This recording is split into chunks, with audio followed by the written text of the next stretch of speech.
नमस्कार। आ, नमस्कार। आज हम प्राथमिक उपचार सेशन 3 यूनिट नंबर 1 प्रारंभ करने जा रहे हैं, जिसमें सबसे पहला प्रश्न बनता है कि प्राथमिक उपचार है क्या। तो प्राथमिक उपचार से हमारा अभिप्राय उस उपचार से है जिसमें रोगी या चोट लगे हुए व्यक्ति को डॉक्टर के आने से पहले जो उपचार दिया जाता है उसे प्राथमिक उपचार कहते हैं। प्राथमिक उपचार हमेशा व्यक्ति की जो स्थिति है उसको सुधारने के लिए दिया जाता है, ताकि अगर उसका रक्त अधिक बह रहा है तो उसकी स्थिति को स्टेबल किया जा सके, उसको उस स्थिति में से गंभीर स्थिति में जाने से रोका जा सके। अब इसके लिए कुछ प्राथमिक उपचार के मुख्य सिद्धांत बनाए गए हैं। सबसे पहले कुछ सिद्धांतों के बारे में हम चर्चा करेंगे कि अगर किसी को चोट लग जाती है तो हमें क्या क्या करना है, किन किन किन चीज़ों को हमें ध्यान में रखना है। तो सबसे पहली बात है कि हमें जल्दबाजी में या घबरा कर किसी का उपचार नहीं करना चाहिए। दूसरा, अगर व्यक्ति को संभव हो तो उसको एक सुरक्षित स्थान पर ले जाना चाहिए और जहाँ उसको घाव लग या चोट आई है उस हिस्से को कम से कम हिलाना चाहिए। तीसरी बात है उसको तनाव ना हो, उसको आरामदायक स्थिति में रखा जाना चाहिए। अगर ब्लीडिंग खून बह रहा है, अधिक खून बह रहा है, तो सबसे पहले प्राथमिकता हमारी ये होनी चाहिए कि उसका रक्त बहने से रोका जाए। और अगर किसी व्यक्ति को सांस लेने में दिक्कत हो रही है तो उसको हमें आर्टिफिशियल रेस्पिरेशन यानी कि कृत्रिम श्वास देते हुए उसका उपचार करने का प्रयास करना चाहिए। अब कई बार क्या होता है कि गर्मी के कारण कुछ लोगों को क्या हो जाता है, चक्कर आने लगता है। चक्कर आने से क्या होता है, उसको प्यास लगती है, मांसपेशियां कमज़ोर हो जाती हैं, उल्टियाँ आने लगती हैं, सर दर्द होने लगता है, पसीना अधिक आने लगता है या सांस लेने में कठिनाई होती है।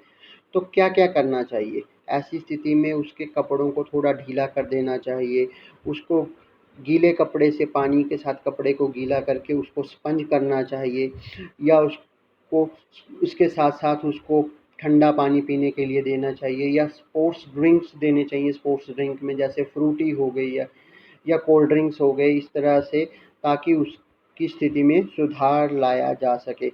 लू लग जाने की स्थिति में चिकित्सक की सहायता लेनी चाहिए। दम घुटने की स्थिति में उसे कृत्रिम श्वास के साथ साथ उसकी पीठ पर थोड़ा मसाज करनी चाहिए ताकि उसको सांस लेने में कठिनाई ना हो। इसके बाद है कि सांस लेने की कठिनाई किन किन परिस्थितियों में आती है।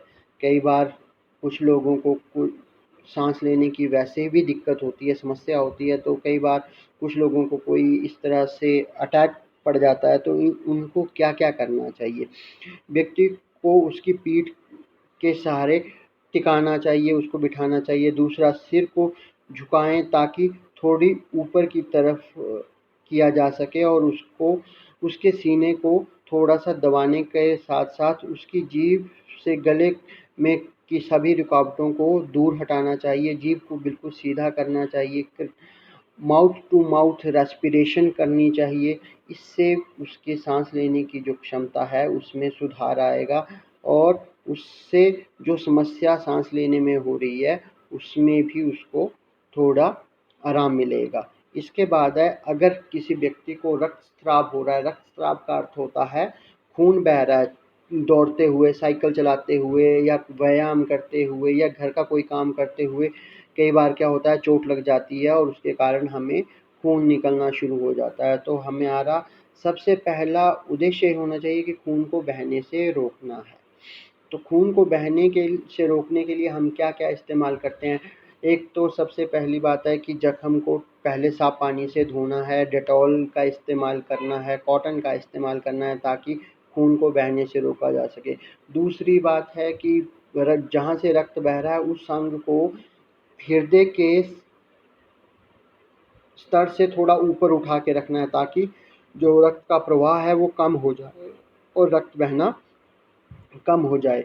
10 मिनट के लिए पहली और मध्य उंगली से नाक को दबाकर बंद करके रखें। इससे भी नाक के रास्ते से बहने वाले खून के प्रवाह को रोका जा सकता है।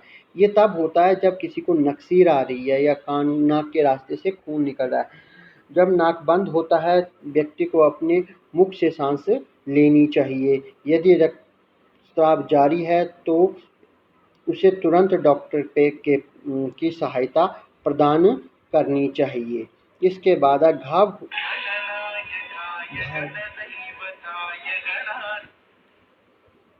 इसके पश्चात है कि अगर कुछ लोगों को उम्र के बढ़ने के साथ साथ घाव होने लगते हैं तो उस समय बच्चों की सुरक्षा के लिए उत्तेजित नहीं होना चाहिए। उन्हें चोट लगने से बचाने के लिए उन्हें चोट लगे स्थान पर उन्हें साफ कपड़े से पहले या साफ पानी से उसे साफ करना चाहिए। यदि घाव से खून बह रहा है तो रक्त प्रवाह को रोकने के लिए उस घाव को दबा देना चाहिए। दबाने से भी रक्त का प्रवाह रुक जाता है।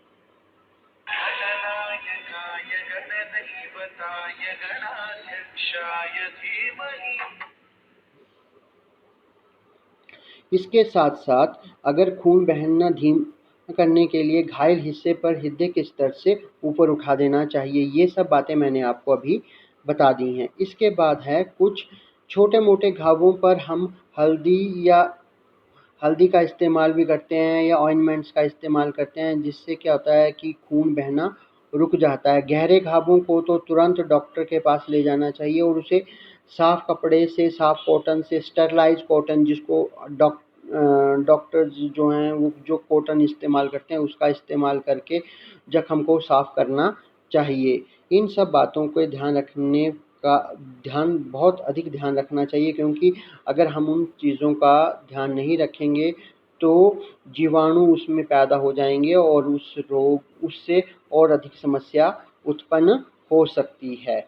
इसके साथ साथ अब हम बात करेंगे दम घुटना। कुछ लोगों को क्या होता है कि कई बार सांस रुकने की लेने में रुकावट आती है। ऐसा आमतौर पर तब होता है जब खाने को पूरी तरह चबाया ना गया हो या खाना अटक गया हो। ये तब होता है जब कोई वस्तु गले में या श्वास नली में फंस जाती है। कोई भी व्यक्ति जिसका वास्तव में दम घुट रहा हो केवल हाथ हिलाकर बात कर पाता है और अपने हाथ गले के आसपास रख लेता है। ऐसी मामलों में उन्हें निश्चित रूप से मदद की ज़रूरत होती है। उनके लिए सहायता मांगें, चूँकि दम घुटने से मस्तिष्क में ऑक्सीजन की कमी हो जाती है। अतः प्राथमिक चिकित्सक को जितनी जल्दी संभव हो सके उतनी जल्दी उसे प्राथमिक सहायता देनी चाहिए। प्राथमिक चिकित्सा देने के लिए पेट के दबाव दबाव डालना चाहिए और कुछ और बातों को भी ध्यान में रखना चाहिए। व्यक्ति के पीछे खड़े हो जाएं, उसके हाथों को कमर पर के चारों ओर घुमाएं, व्यक्ति को थोड़ा आगे की ओर और पीछे की ओर झुकाएं। दूसरा है एक हाथ से मुट्ठी बनाएं, एक व्यक्ति की नाभि से थोड़ी ऊपर की स्थिति में रखें। मुट्ठी बंद करके नाभि के थोड़े ऊपर रखनी है, जिससे भी सांस लेने की समस्या में सुधार आता है। दूसरे हाथ की मुट्ठी बनाएं, एक तेज ऊपर की ओर पेट में हाथ को प्रेस करें, जैसा कि व्यक्ति को उठाने की कोशिश करें। यानी कि हमें उसके हृदय की तरफ थोड़ा सा दबाव डालना है मुट्ठी बंद करके, ताकि उसको सांस उसके जो लंग्स हैं उनमें ऑक्सीजन जाने के लिए जगह बने और वो ऑक्सीजन आराम से अंदर की तरफ खींच सके और उसका श्वास जो है वो प्रारंभ हो सके। पेट पर कुल 5 बार दबाव का प्रदर्शन करें। इस तरह की जो गतिविधि है वो कम से कम 5 या 6 बार करनी ही चाहिए। इसके साथ साथ ये टॉपिक यहीं पर समाप्त होता है। नेक्स्ट टॉपिक बहुत ही जल्द आपको दे दिया जाएगा। मेरा विद्यार्थियों से अनुरोध है कि विद्यार्थी इसे ध्यानपूर्वक पढ़ें और इससे अपनी कॉपी पर नोट करें और इसमें दिए हुए प्रश्नों को हल करने का प्रयास करें। साथ में उन्हें कॉपी पर लिखकर अपनी परीक्षा की तैयारी प्रारंभ